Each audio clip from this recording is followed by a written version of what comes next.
Good morning to you listeners, and welcome to the Morning 4 podcast on this lovely Tuesday, May 21st, 2019. I'm your host, Katie Parsons, and I can't believe I didn't get to help your Monday get started on the right track yesterday. But there were some technical difficulties that had our internet down at the studio, and it really got in the way of producing yesterday's episode.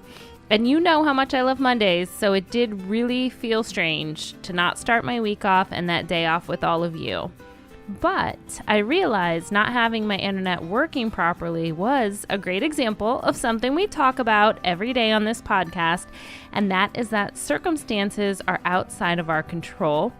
I could have let that lack of connectivity really sour the start of my week, but I tried to think of all of you and all the things I say, and I tried to practice what I preach and look on the bright side. So I got up, I went on a run with my daughter, I helped with a few things to get my kids out the door for school, I shared the daily affirmation with everyone on social media, and then I headed to Starbucks, where I spent a glorious morning drinking coffee and knocking things off that to-do list. And it really wasn't so bad after all. Starbucks has free Wi-Fi if you didn't already know. Thanks, Starbucks. And if you listen to this podcast, thank you for holding me accountable to my mission, which is to start listeners' days off on the right track. And thank you for making me part of your morning routine. And if you love the podcast, please leave me a review on iTunes and on the Morning 4 Facebook page. The more you share that love, the kinder the world will be.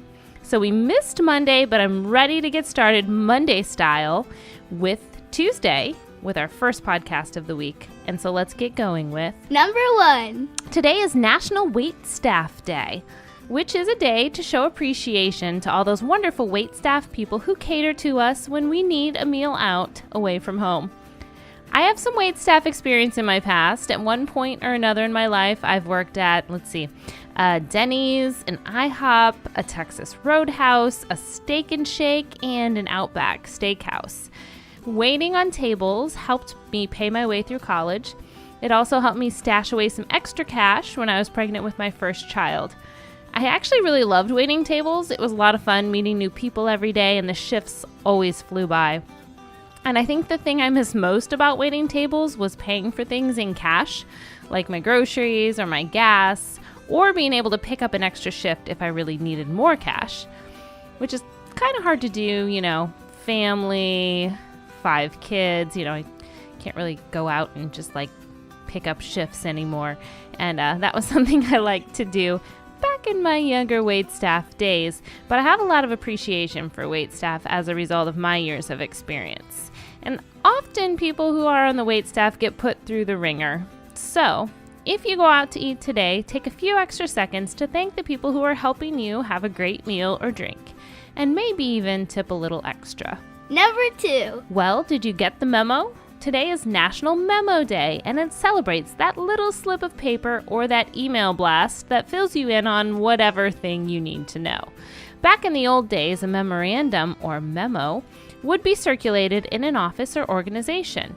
You receive the memo physically, but now in the modern world, most people receive memos through electronic means, which can cause some headaches if miffed employees decide to share them on social media or other places online. Not good karma. I would not recommend it. And here's the only memo you really need today, though. Tuesdays rock. Number 3. Today's feel-good news story is sourced from the Atlanta Journal-Constitution. Well, the internet went wild over the weekend when Atlanta businessman Robert F. Smith announced during a commencement speech at Morehouse College that he was going to pay off the students' loans, every single student in the class of 2019.